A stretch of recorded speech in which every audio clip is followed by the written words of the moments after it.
Yotganingizda yoki o'girilganingizda boshingiz chirpirak bo'lib aylanib ketyaptimi?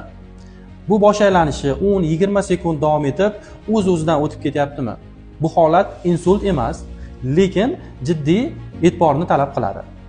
Bu kasallikning nomi yaxshi sifatli pozitsion paroksizmal bosh aylanishi deyiladi va uning asosiy sababi ichki quloqning yarim doira kanallaridagi kichkina mikroskopik kristalchalarning ko'chib ketishi bilan bog'liq bo'ladi. Bu kristallar o'z o'rnidan ko'chib ketganida retseptorlarni qo'zg'atishi hisobiga shunaqa xurujsimon bosh aylanishlari kelib chiqadi. Ya'ni boshni yonga burganda, oldinga egilganda 10-20 sekund davom etuvchi bosh aylanishlari kuzatiladi. Eng ahamiyatli tomoni, bu bosh aylanishlarini tuzatish uchun hech qanday dorilar talab etilmaydi. Keyingi relslarimizda bu bosh aylanishni to'xtatish uchun kerak bo'ladigan manyovrlarni ko'rsatib o'taman.